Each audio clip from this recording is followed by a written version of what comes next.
Hi everyone, this is Senator Tammy Duckworth and you're watching Taped with Rabbi Doug. We're gonna see Rabbi Doug. We're gonna see Rabbi Doug. We're gonna see Rabbi Doug on your TV tonight. But Daddy, I wanna watch Monday Night Football. Forget about Monday Night Football. There's no other thing we're gonna watch on Monday but Rabbi Doug. Yeah, Rabbi Doug on TV tonight. We're gonna see Rabbi Doug. Oh, everybody talk about Doug. Shalom and welcome to Taped with Rabbi Doug. We're here for part 3 at AIPAC 19 in Washington, D.C. We have more guests, more politicians, and a lot more for you to see. So don't miss this episode in Washington, D.C. of Taped with Rabbi Doug. Shalom and welcome to Taped with Rabbi Doug. We are here at AIPAC 19 in Washington, D.C. and I'm here with Batsheva Moshe. She is here and she is from an organization called? Unistream. So tell me about, you're a speaker here at AIPAC. You're here from Israel. How did you get involved with AIPAC? And tell us all about Unistream and why it's important for AIPAC to have you here to speak. Okay, so Unistream is an amazing organization working in Israel for the past almost 18 years and aims to create socioeconomic mobility among underprivileged communities by empowering teenagers and young adults to build and run startup companies and become business and social leaders and entrepreneurs. So does it set up education for them? What is it? What do you actually do? So the core business that we actually do is working with teenagers and give them the opportunity, the tools, the knowledge. It's a multi-years program, after-school program in entrepreneurship centers, hubs that we establish in the periphery, where they study everything about entrepreneurship and actually put that into practice and actually create their own startup companies by the help and guidance of over 4,500 business mentors that volunteer in Unistream. So they meet everyone, the most successful people in Israel, and not only from Israel, from firsthand and being taught by them everything they need to know about the business world, emphasizing entrepreneurship. So this is what we do with teenagers.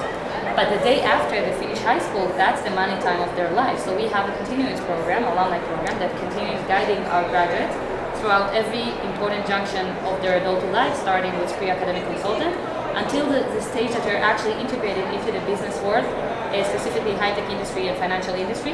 And we want to make sure that their economic status is much, much improved, and they're becoming role models in their communities. And they're showing that, what was considered to be impossible for the periphery is now possible.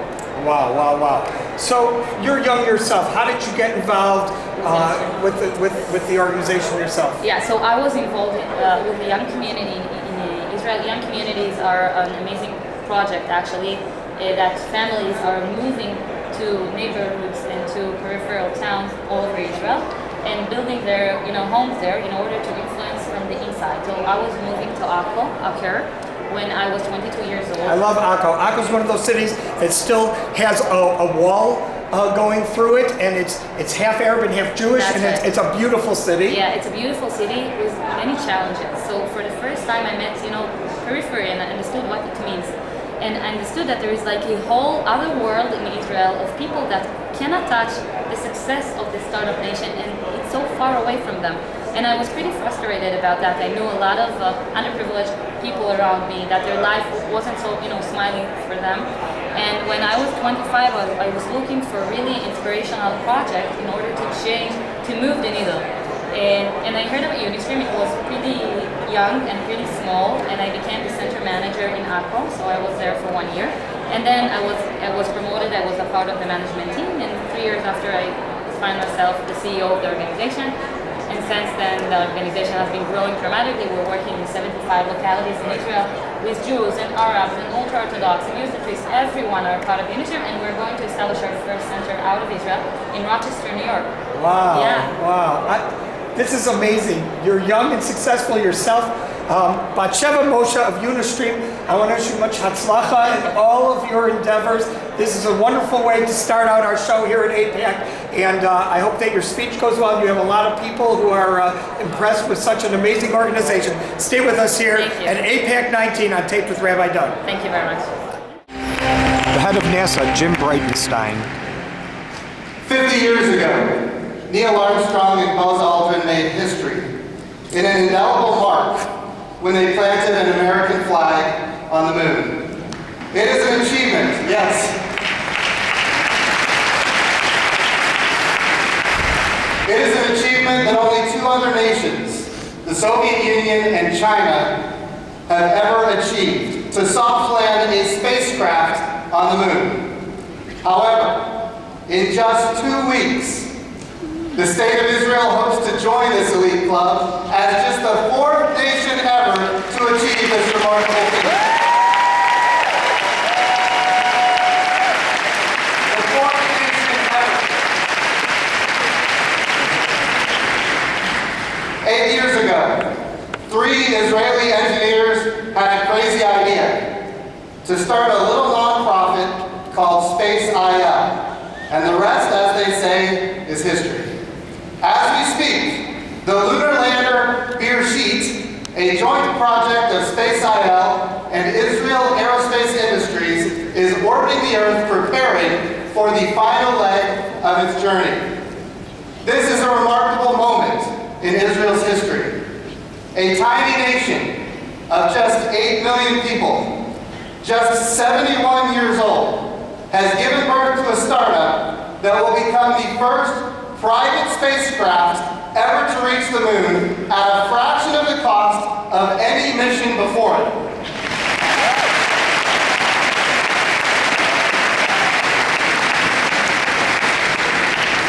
Now, I just mentioned that Israel is 71 years old.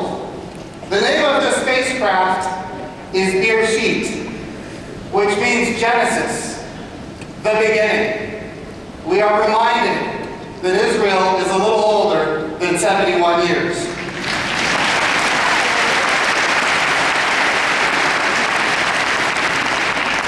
This is a new frontier for space exploration.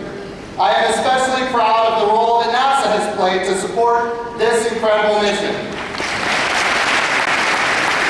Ladies and gentlemen, this is a historic moment, and today it is my great honor to welcome 2 of the heroes behind the mission to join us on stage, Kahn and Yonatan of SpaceIL. I'd like to thank you throughout this journey.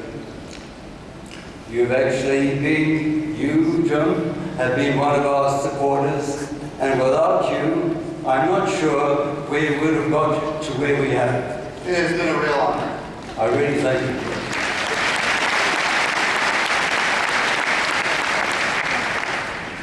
I'd like to share a little story with you. 8 years ago, I met Yonatan and 2 of his friends. They'd come out of a bar. They had an idea to put the spacecraft on the moon. I gave them $100,000, and $42 million later, here we are.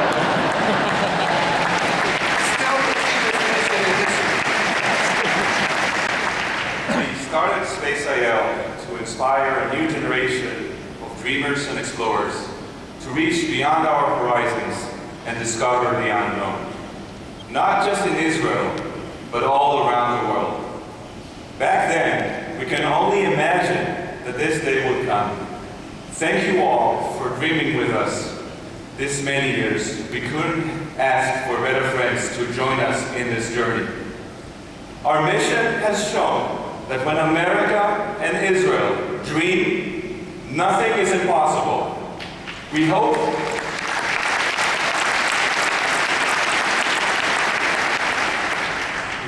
that wherever we go next, we'll go there together. Thank you.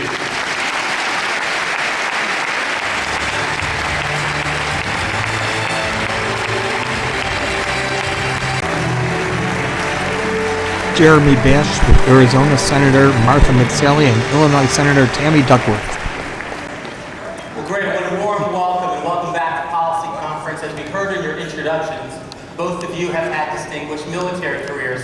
You've both been pilots in combat. I want to start by asking each of you, I'll start with you, Senator McSally, how does that experience impact your work in Congress on national security and your support for Israel? Well, first, thanks for having us here today. It's great. There's a couple of female combat veterans here working together on many issues in the Senate and the House before.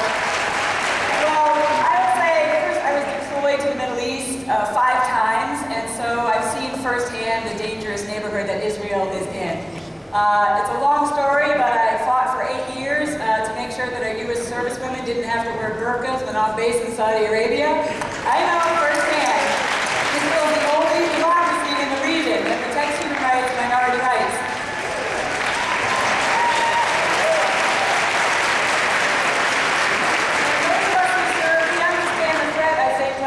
Like many others don't. Maybe they understood it theoretically, but they've never actually been there. Look, I ran for Congress originally because I was tired of yelling at the television.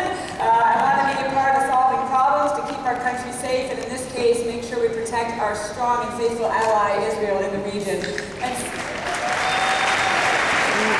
so we have, I think, unique perspectives and a unique approach. You know, we both serve to protect America, to protect our way of life, to protect freedoms and our vital national security interests, and that includes in the region the protection of Israel.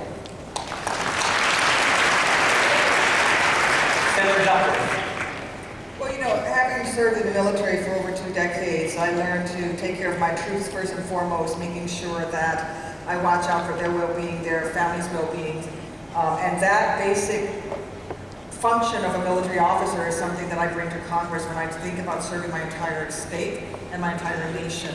And that means that we have to look at the totality of the whole issue. And for me, that means that I have to reach out across the aisle to my colleagues on the other side of the aisle to find ways to come together. And Israel, being a supporter of the United States and us being a supporter of Israel is one of those uniting things that can happen across the aisle. The fact of the matter is, Israel is the only true democracy in the Middle East. And it is something that we come together on. And so we can come together and talk about issues of national security, not just in terms of more tanks and guns and helicopters to the United States, but also talking about the fact that we do need to sell more defensive countermeasures to our ally in Israel to make sure that they can defend their own citizens. And let me just pause briefly to say how much I am praying for the families and those who were affected by the rocket attack that happened today. The 7 strangers, and of course the cyberspace strangers that know that we stand with Israel. I want to turn to the topic of missile defense. Part of my family lives in central Israel. They were in the bomb shelter this morning when the rocket fell in Mishmeret, about 2 miles from where they live. Senator McSally, part of the Iron Dome system is built in Arizona. You know how critical Iron Dome has been. Talk to us about the importance of missile defense given the rocket threat in the region. Well, absolutely, and as Tammy said, my hearts and our prayers are with the families who right now, there's rocket attacks that are ongoing right now. So we need to be vigilant and we need to be in prayer. And I am so impressed by the young men and women. We visited an Iron Dome battery when I was there, and seeing these teenagers making decisions, split-second decisions to intercept these rockets. Thousands of rockets aimed at Israel. The one yesterday, about 75-mile range north of Tel Aviv. This is like we haven't seen before. That threat is very real every day. So some of the partnership that's happening between Raphael and Raytheon is actually in my district, or in my state in Arizona. Continuing to partner together for Iron Dome, David Sling, and now the Army is moving forward because there's real-world experience every single day, every single year in Israel as to the effectiveness. We need to continue to strengthen that partnership, grow, learn from the lessons that are happening on the ground with the IDF to make sure that we protect Israel and all the citizens against these awful terrorist attacks.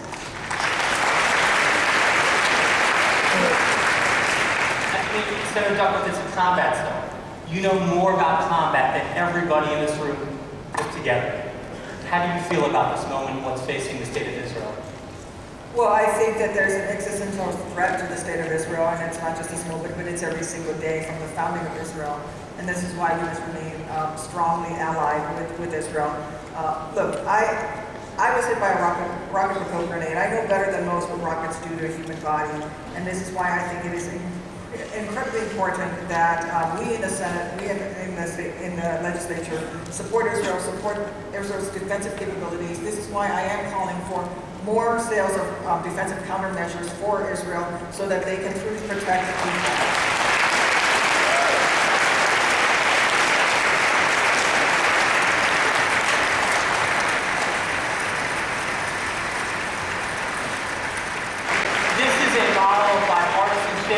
Two women combat veterans, pilots, who show that you can achieve any height when you work together. Thank you very much, Senator McSally, Senator Duckworth.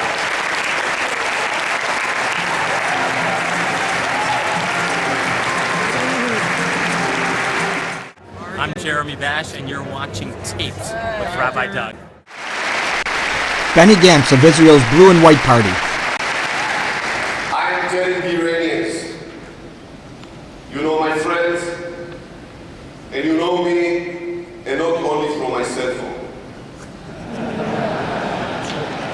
On my watch, you will not become a regional power, and I will not hesitate to use force if and when needed.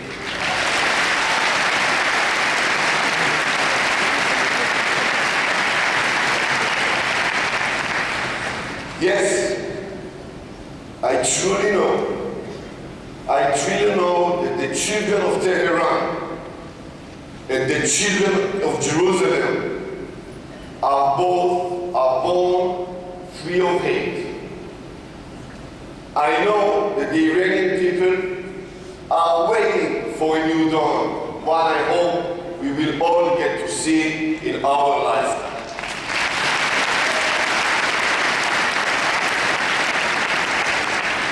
Till then, let me tell you this.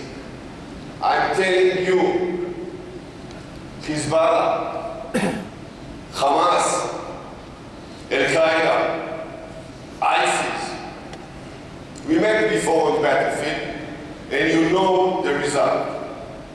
Therefore, I'm telling you that the reality in the South, we unfortunately saw today, where Israeli children spend their nights in bomb shelters while the head of Hamas celebrate must end now, and it will end now.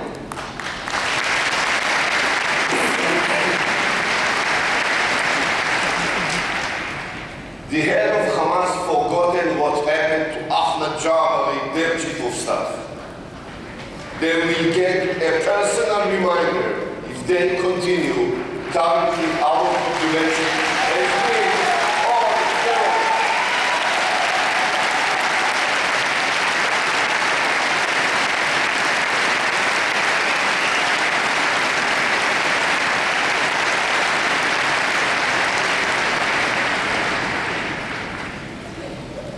we will maintain our military edge. We will firmly keep our security advantage by air, by land, by sea, and even under the sea.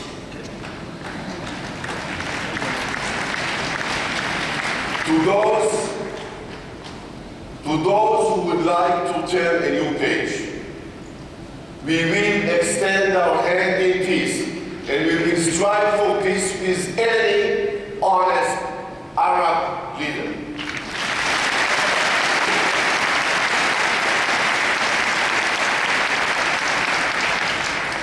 With every future agreement, if it comes and when it comes, we will not compromise on those issues.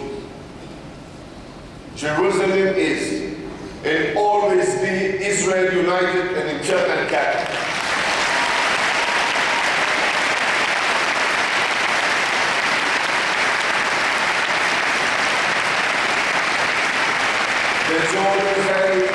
The Jordan Valley is and always remains Israel's eastern security border.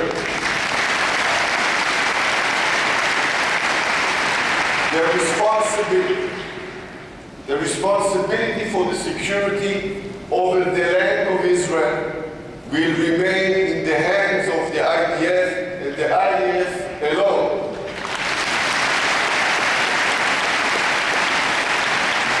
And this is something which is very unique to Israel.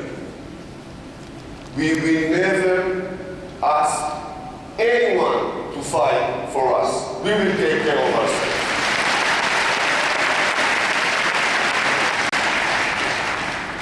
As a proud owner of the red beret worn by the liberator of the Kotel, I can tell you with confidence that the Western Wall is long enough to accommodate everyone.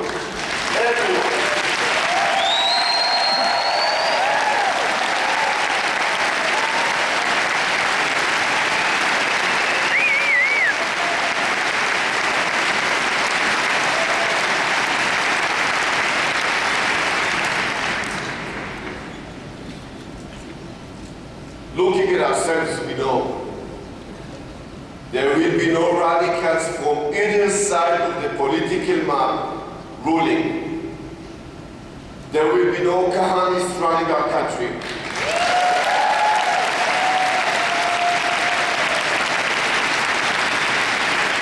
There will be no racists leading our state institution, and there will be no corruption leading our way.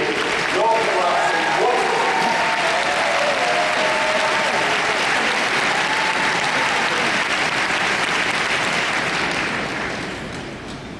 The leaders of Israel cannot be led anything else other than the best interest of Israel and its people. But my friend, let me tell you, and we all know it, that the people of Israel are stronger than all of us. But we cannot do it alone. This is the time to recognize our strongest ally, the United States. You, the American people, Jews and non-Jews.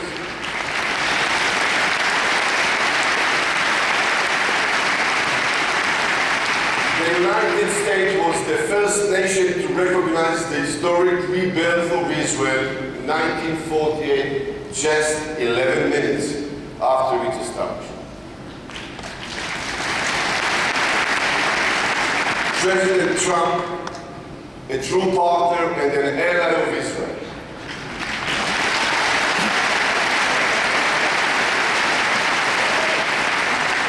And thank you, President Trump, for recognizing Israel's sovereignty over the Golan Heights.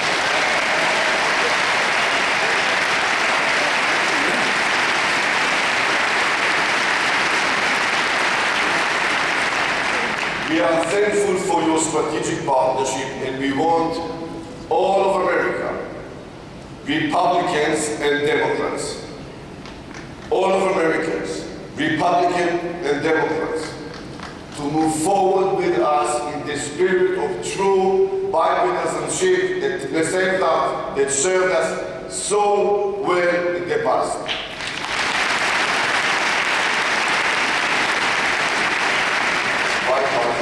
More and more, I'm in Israel very now.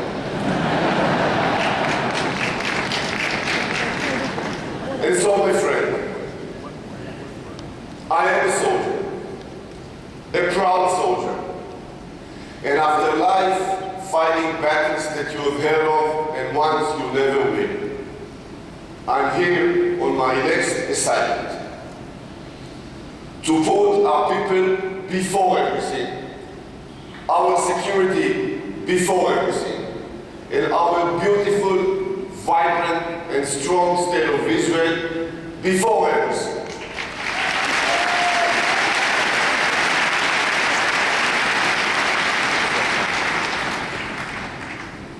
As an Abba, as a father, I'm doing it for my kids. But I'm doing it for your kids as well. Toda Rabba. Thank you very much. Then Gantz of Israel's Blue and White Party. Well, that's it here at AIPAC 19. Glad you could be with us for this policy conference. Remember, you can check out our website, www.tvrabbi.com, where you can also see former shows on the web. If you want to email us at info@tvrabbi.com. We'll be in Washington next year, but we'll be in Chicago next week, so hope you'll be with us here on Taped with Rabbi Doug. Shalom, everyone. President Trump again made history. He formally recognized Israel's sovereignty over the Golan Heights. Now that deserves enormous applause.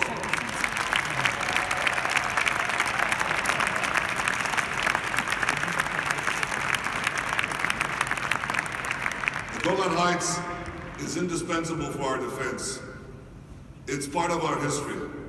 When you put a shovel in the ground there, what you discover are the ruins of ancient synagogues. Jews lived there for thousands of years, and the people of Israel have come back to the Golan. Israel holds the high ground, and we shall never, ever give it up. It's part of Israel.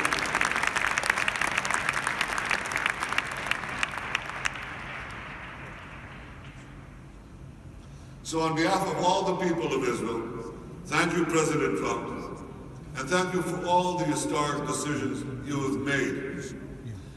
I'm sure you remember that in 2015, I went to the American Congress. I spoke out against the disastrous nuclear deal with Iran. In 2018, President Trump walked out of that bad deal. He restored American sanctions against the genocidal regime in Tehran that vows to destroy the one and only Jewish state. He recognized Jerusalem as Israel's capital. He moved the American embassy there. He put a great ambassador there, Ambassador David Friedman. You just heard him. And with Ambassador Ron Dermer, Israel and the United States have two of the greatest ambassadors on earth. Thank you, ambassadors. Thank you, President Trump.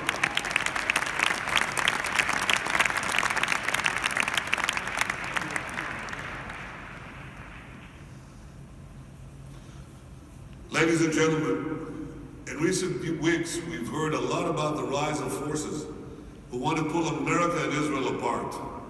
So I can tell you one thing. They will fail. They will fail. Shared values are too deep. Our shared interests too strong. Our shared destiny too intertwined. But having said that, I will also tell you, we must never take anything for granted.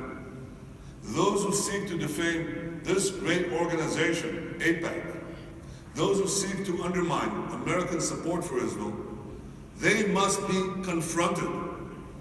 Despite what they claim, they do not merely criticize the policies of Israel's government. That happens every 5 minutes. They do something else. They spew venom that has long been directed at the Jewish people. Again, the Jews are cast as a force for evil. Again, the Jews are charged with disloyalty.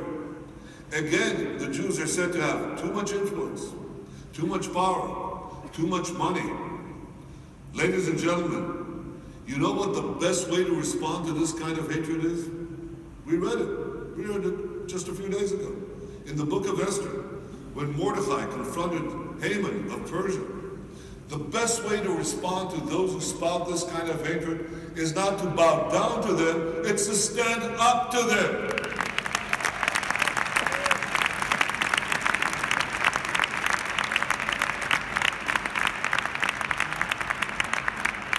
I hope the people of Israel continue to allow me to lead them for many years to come. And I'm as confident as ever that as Israel takes its rightful place among the nations, you will be there by our side. You've always been there by our side.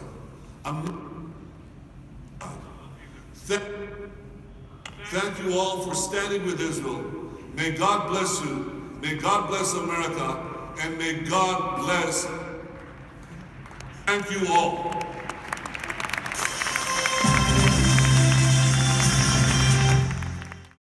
Gonna see Rabbi Doug on the TV tonight. This has been a Taped with Rabbi Doug production.